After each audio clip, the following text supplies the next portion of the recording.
Hi everyone, Zach here, and welcome to the 14th lesson of this RTS tutorial series. In this lesson, we will create a blueprint that will spawn in our resources for us. So fire up your project, and I'll see you on the other side.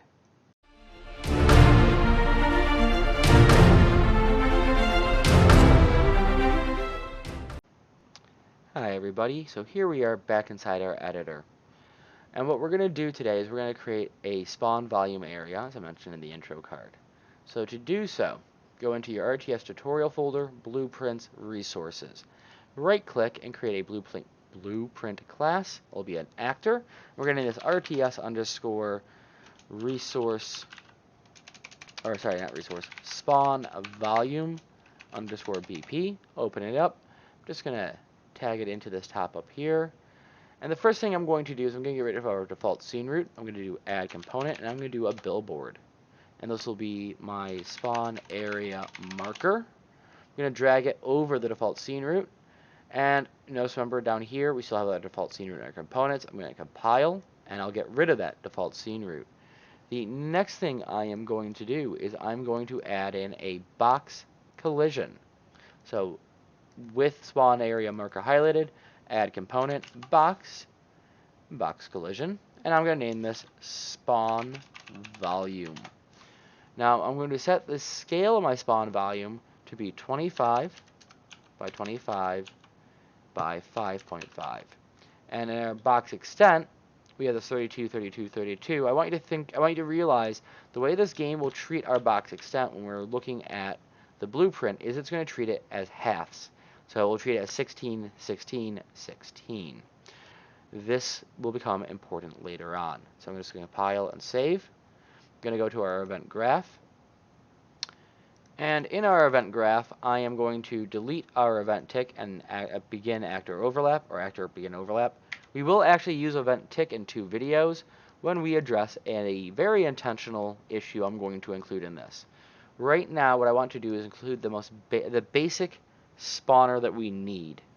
So I am going to include an issue, and that's simply so that people who don't want to tie, so that people who want something that spawns the resources in have something.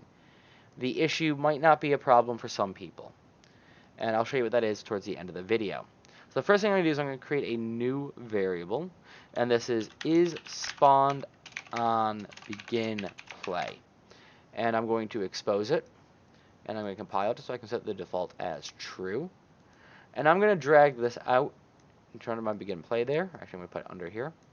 And off of it, I'm going to grab a branch, and I'm going to plug this into the begin play. So what we want to do is we want to know, is our resource set to be spawned at the very start when the game starts up? Some developers might want it to spawn in later. Some might want to spawn in special conditions. Some might then want to have the resources spawn in at the start. So we expose this so that the developer can decide per instance of a spawner on the map or on the in the game, does this actually spawn on begin play? So let's set the default to true because most people probably want the resources to spawn in right away.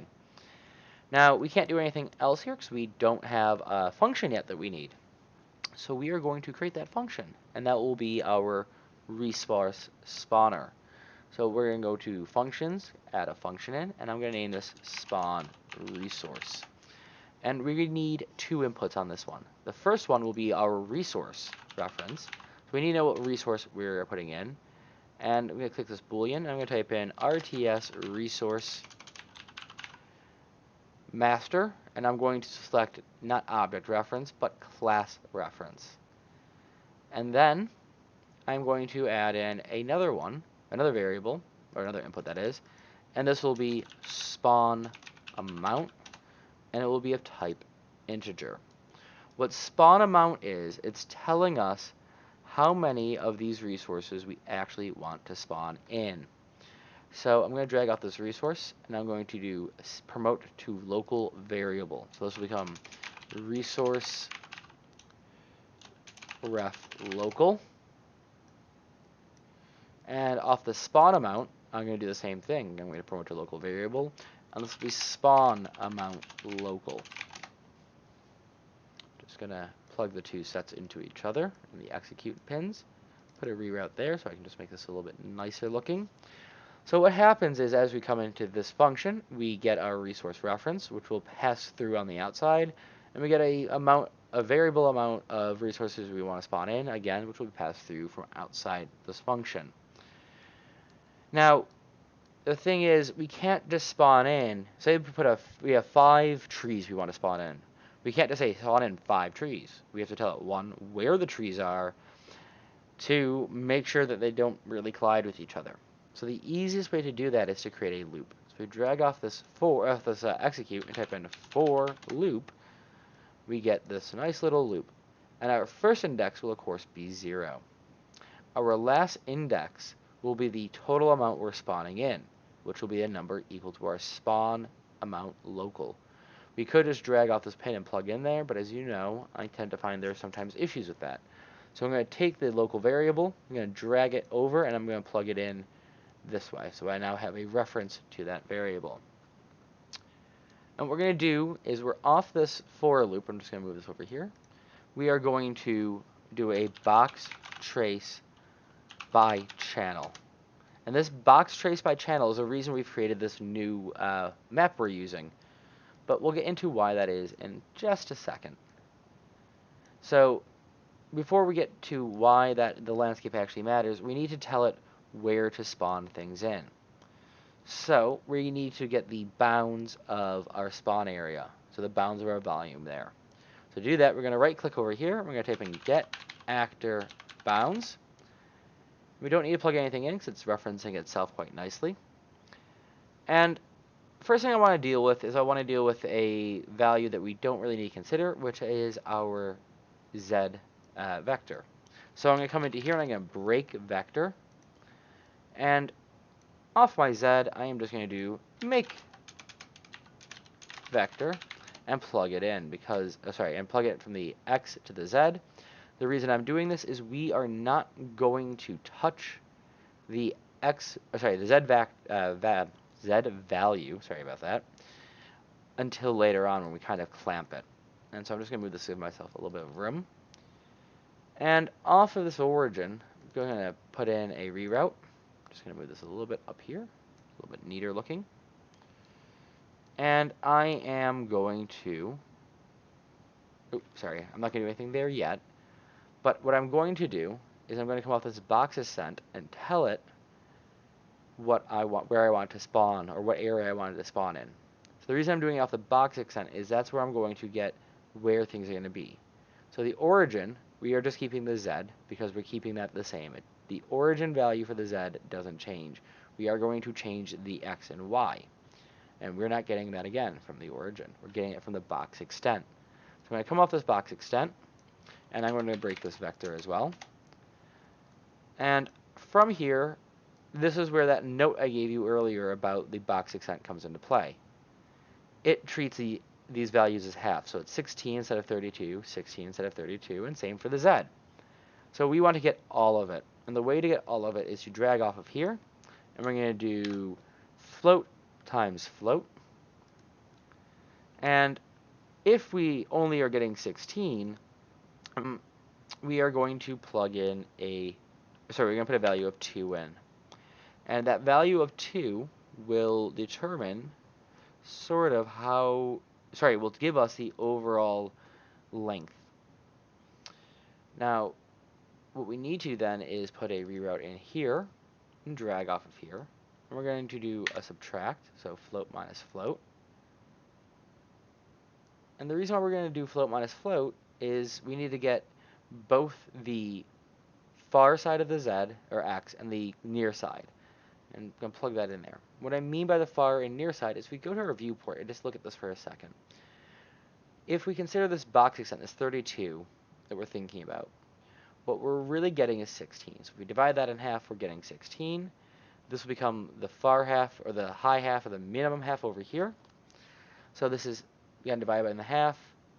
If we are looking at getting a value for here, we're going to need to subtract from the double we've just created, Whereas if we're looking at this value, we can just put it in as its default.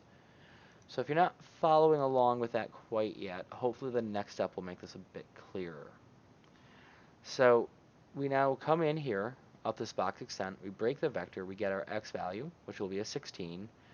We multiply it by 2 to get 32, and then we minus it. Then we have this 16 come back in to this subtraction here. So 16 minus 32 will give us a negative value of negative 16. So if we go back to our viewport, if we think about this x-axis here, this green line in the center is our 0 point. So 0 to 16, 0 to negative 16. So this will give us our negative 16. The reason why this matters is if we're saying we want to spawn something in this area, we want to spawn in, say, a random spot, well, we're going to use a random float in range. So we'll drag off of here, random float in range. We're now saying the minimum x value can be negative 16. The maximum x value will need to be 32. So if we just plug that in, put a reroute in so it's a little bit neater, we get our minimum of negative 16 and our positive of 16, or 0 to 32 is another way to think about it. That's really what it is. The system just doesn't see it that way. It sees it as negative 16 to 16. We also need to do the same exact thing for the y-axis. So in fact, I'm just going to copy and paste that code down here. And the only difference is I'm going to come in off the y. Let's just make sure this is correct, though. So we come in off the y value. We multiply it by 2, so we get 16 again. Or sorry, we get 32. We subtract it from the original value of 16 to get negative 16. And that becomes our new minimum. We then take the original value of 16 and plug it in, so we go from negative 16 to positive 16 to get our total box extent of 32. And we then just plug that into here. I'm just going to put a reroute in so I can neaten this up just a tiny bit. So our new vector will be the new x, the new y, as I drag the wrong part over, and we'll keep the original z value. Now, there's going to be a slight issue if we actually don't clamp our z, so we're just going to move this box extent over a tiny bit. And we're going to come back in here, and off this return value, we are going to do a vector plus vector. I'm just going to move that pin down there. And the vector we're going to add it into is our origin. So we're going to take our origin, and we're going to add this new data into it. So let's just drag into here. And I'm just going to line that up a little bit there. There we go. And we haven't clamped the Z yet, clearly. Again, give myself a little bit of room. That is the next step of this. So to clamp it, we need to clamp it at the start and at the half size. So to do so, we're going to drag up, and we are going to do vector plus vector. And we're going to click on this again, just get that nice little reroute in so it's a little bit neater. We're going to drag down, and we're going to do minus vector. Now I have found with the plus, we don't need to make any changes to the pin structure. But with the subtraction, for some reason I found that we do. So I'm just going to split, I'm going to right click over here, the pin here, and I'm going to split the pin, structure pin, so that we now have this breakout here. It's in these two boxes I'm going to clamp my Z. Now I'm going to clamp it at 200. The way I worked out this value of 200 is I literally just tried different values until I found the one that worked. The reason why 200 actually works, and I had a logic in the numbers I tried, if we go into here, we look at our landscape is set to a location of 100. So we're really kind of clamping it on top of the landscape. The reason why 200 is the number we're using instead of 100 is actually the size of our box, our spawn volume that is, plays a role. So if you have a different size than me in the Z value, or if you set a different landscape value for your a different Z value for your landscape, this 200 may not work. You might need to use a different number, which is a bit of experiment, a trial and error. A good way to also think about it is remember with our pawn, so our camera pawn, we clamped our Z value there as well. And we did it based on the height of the map. Notice again, though, that the height of the map has changed from last time. So we might actually want to go back and change the value on the floating pawn as well. I will actually do a video at the end of this section where we do a little bit of cleanup of the code based on some feedback and some errors found. And we'll also talk about changing the pawn there as well. So I'm going to come off this vector plus vector, and I'm going to plug it into the start, again with that clamp at 200. And I'm going to do the same for the Z value here at my half size.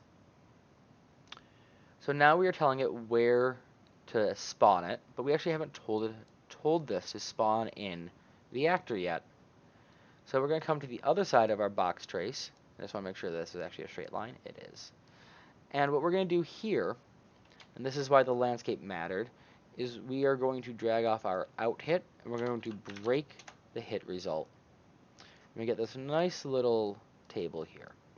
And in this table, we have our hit actor. We're going to drag off of here, and we're going to get the class. So what we're getting is, what are we hitting? Well, we want it to spawn on a very particular spot. Let's go back to this map for a second. We don't want it to spawn on top of each other, so we don't want a tree to spawn on top of a tree. We don't want a rock to spawn on top of a rock, or any other, or an NPC, or a house, unless we intentionally tell it to do so. So what we want it to spawn on is this landscape.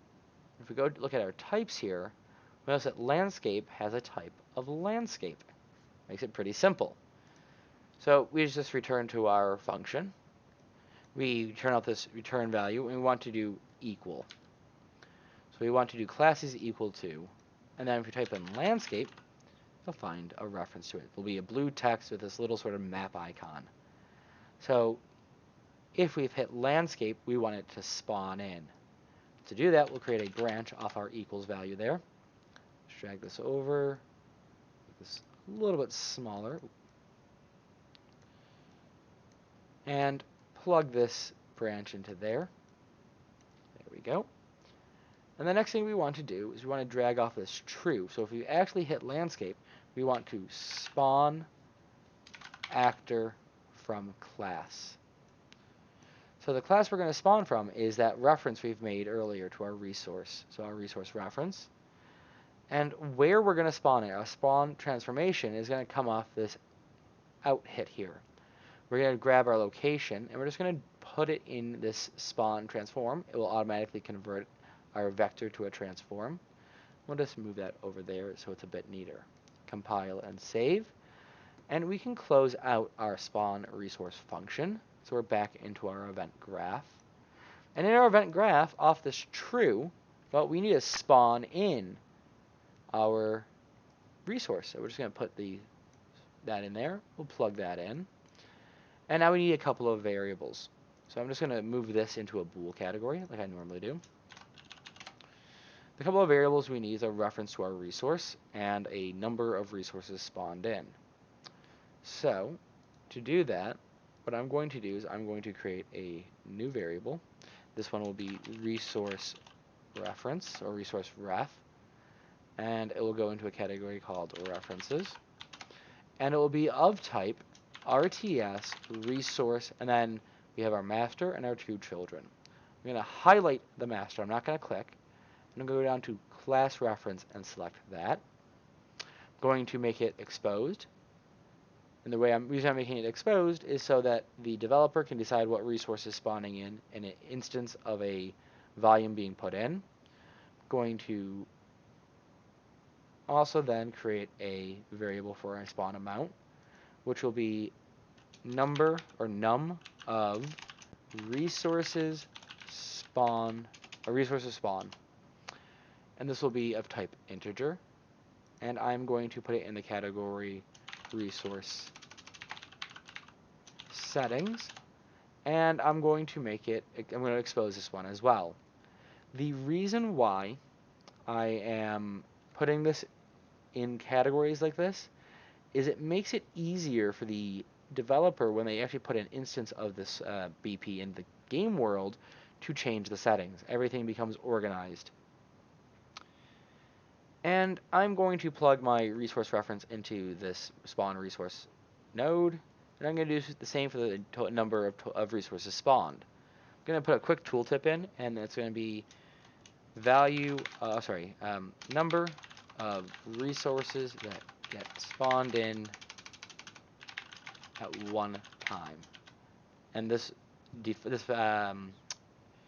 will be +1. And that +1 is just a note to myself, so I can compile and save.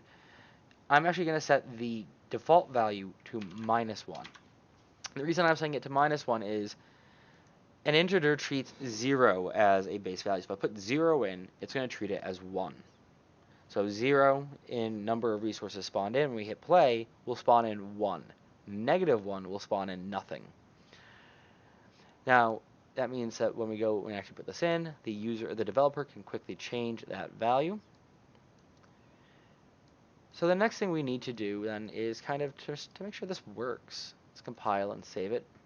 Let's go into our map, and I'm just going to drag out my resource spawn, and I'm going to set the transform location on the Z value to -50.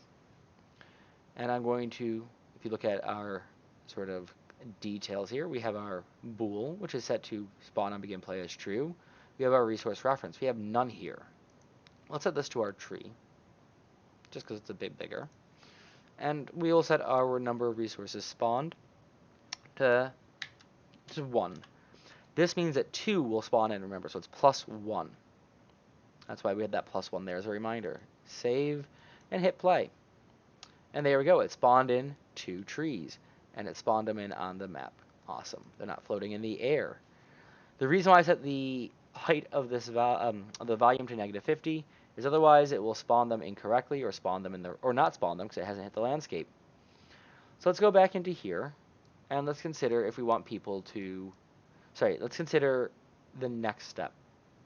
The next step is we want to spawn in on a timer. In other words, if we want things to respawn over time, if we don't want things to spawn right away but spawn in later on, or if we want a resource area to grow with time, we want it to respawn on a timer. Well, we also have a limited area we can play with. So we also want to make sure that we haven't exceeded sort of that area, so that trees aren't, so clustered together that it causes problems for spawning other trees in. The way we're going to do this is we're going to create another set of variables, and we're going to create a condition around them, or from them.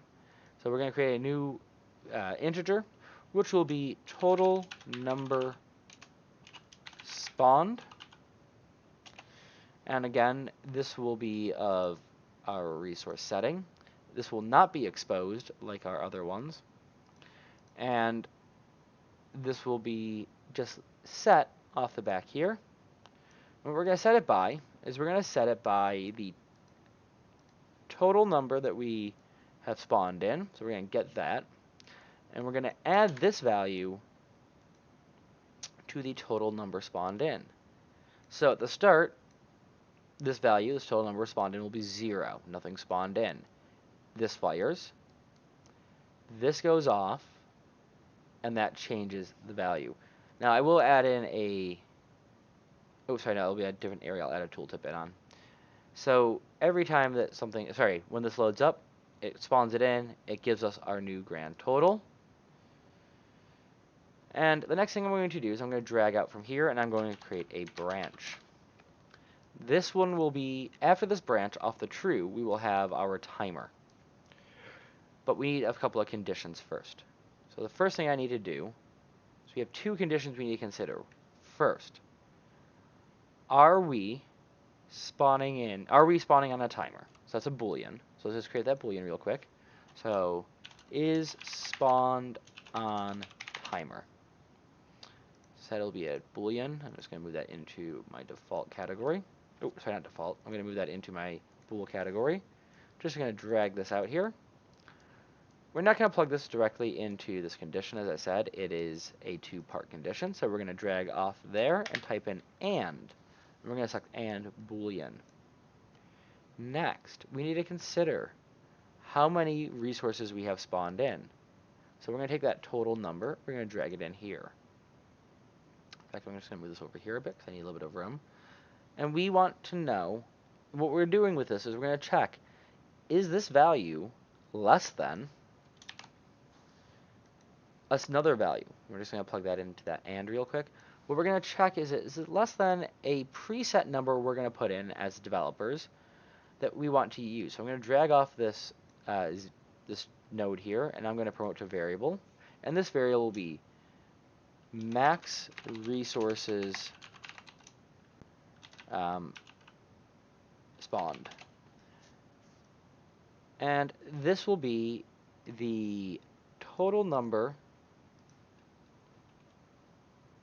Sorry, I'm just going to expose this as well.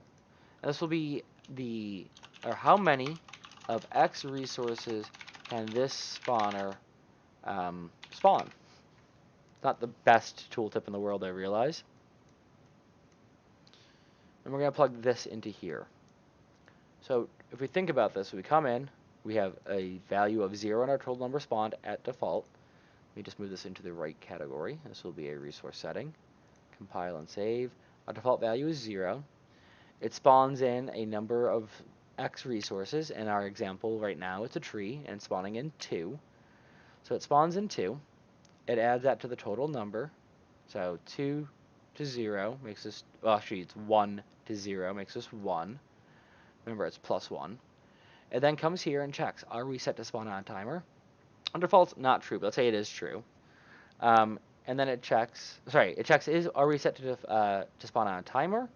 And have the total number of resources we spawned in exceeded a max limit we've put in. And also I'm going to include another note here. I'm going to actually put -1. So we need to remember that if we want the area to have 10, we need to put the value of 9 in. If that's true, then we want it to fire off a timer.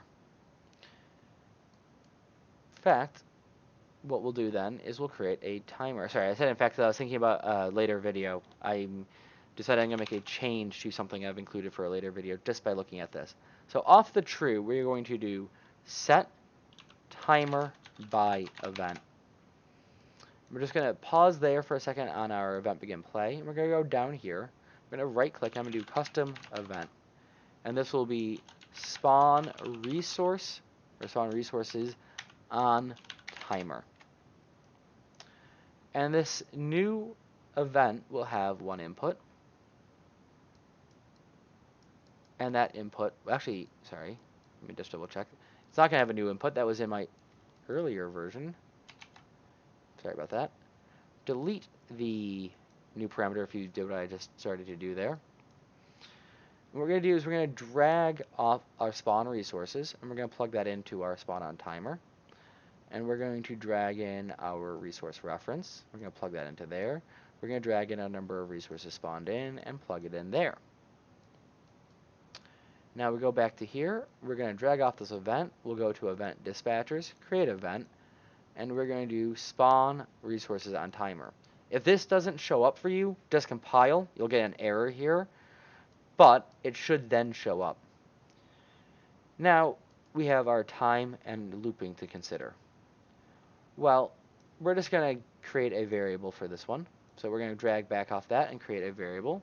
This will be our respawn time. And we're going to expose it. And not only are we going to expose it, we are going to expose on spawn. Just move that down there. And it's going to be a resource setting that the developer can set as they want. Now, as for looping, what we need to think about is the fact that this is on event begin play. This will run once. So if we run this through, this will run once, even if we haven't hit our max resources. Say our spawn amount is 2, and our max resources is 10, which we put in as 1 and 9. You know, it spawns in 2 at the start. It then spawns in 2 when we've hit the respawn time, and then it stops. It's only at 4. It hasn't hit our max of 10. So we click looping, it will keep running and doing that for us. If we hit compile and save, we're pretty much done. So let's go take a look at our volume. I say pretty much. There are a few errors I've intentionally included, some of which we will fix now, some of which I'll leave in because we need to talk about what we want to do with them.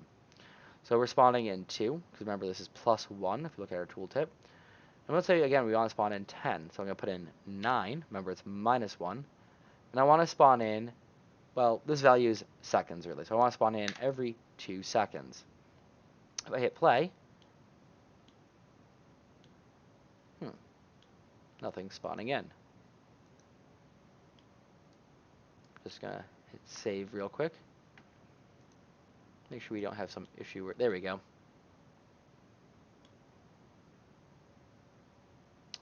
Now, interesting. Going to do what I normally do for this. For some reason, the spawners don't like to be updated like this. So I'm just going to very quickly delete it. Put it back in here. Set this value to -50 again. And I'm going to hit play.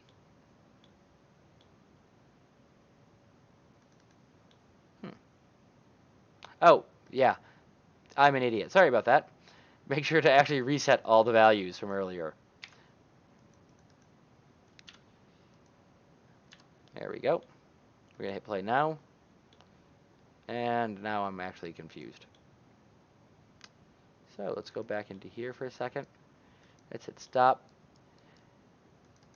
I had this happen on an earlier attempt at recording this, and it actually wasn't a bug. It actually worked, but for some reason it wasn't showing up correctly. So I'm just going to put a breakpoint on this branch here, because that tends to be where the issue is. I'm going to hit save, hit play again. It'll pause instantly.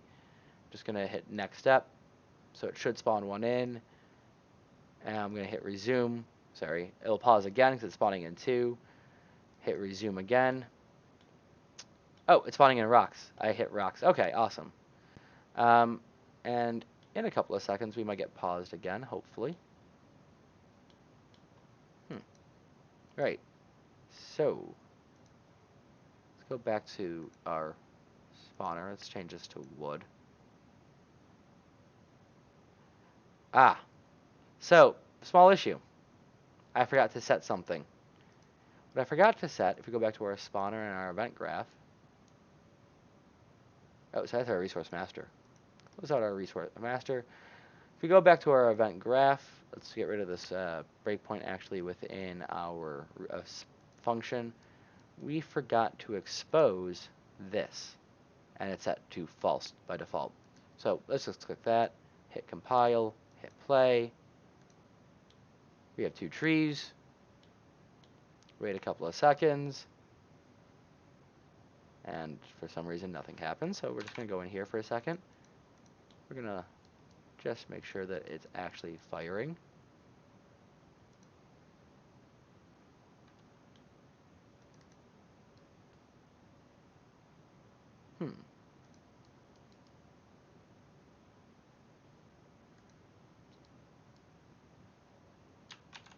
Well, interesting. We're going to hit stop there for a second. We're going to toggle a breakpoint on this branch. We're going to hit play again. And we're just going to make sure, that was weird. It went to false for some reason on that. Try that again. Hit play. Skip a frame there. And for some reason, it's going to false. The reason why it's going to false is because I'm still an idiot. It's going to false. Hit compile and save there for a second. Because while we exposed it, we forgot to actually tell it. Spawn on timer. There we go. Hit play. There are 2 trees. There are 2 more trees. And it keeps spawning in. Of course, let's watch this for a second. There are definitely more than, let's see, sorry, not yet.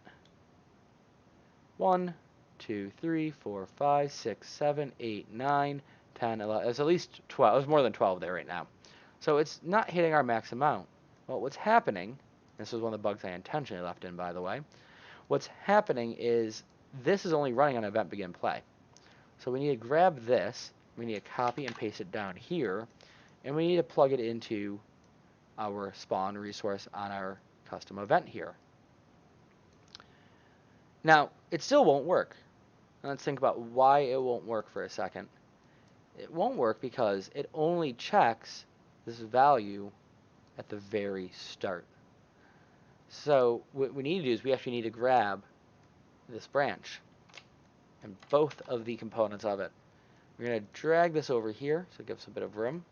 We're just going to paste this branch down here. Now the reason why we take the entire branch is, well, it's a twofold reason. First, being somewhat repetitive in the conditioning or setting our conditions isn't a problem. Second, and more importantly, is maybe we want this to be changeable later on. Maybe the developer will create a function that will turn off for a particular instance. Is the resource going to be spawned on a timer or not? So we compile and hit play now. We'll spawn in 2 trees. We'll spawn in 2 more, yet another 2. I think I only spawned in 1 then. And it'll keep going until it hits 10. Let's just make sure that it won't spawn any more in. Ooh, are we over 10? What's going on there?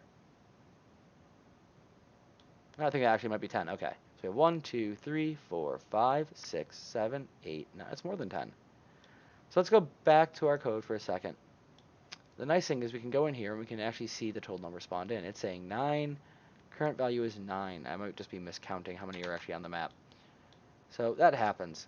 It is spawning in and it's hitting our limit and it's turning off.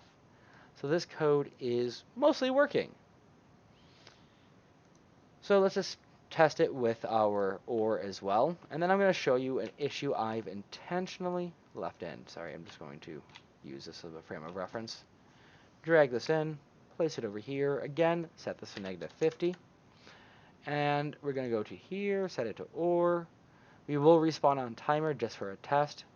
We're going to spawn in 3 at a time. The max will be 15. Our respawn timer will be 4. So if we hit play, we have our trees spawn in, and then trees and rocks, and then trees and rocks. But let's look at that other error that I mentioned. I'm going to hit pause. The game time stopped, but yet there are more trees spawning in, and there are more rocks spawning in. The reason for this is our spawner is linked to our tick. When we hit pause, we're only pausing the game clock, not our ticks. So we have a potential issue we need to address. That said, we won't address it in this video, and there are numerous ways to address it. In fact, actually, when we do address it, I'm going to show you 5 different ways to address it, all in one go. And you can add more into it, you can take some away. There are different approaches to this.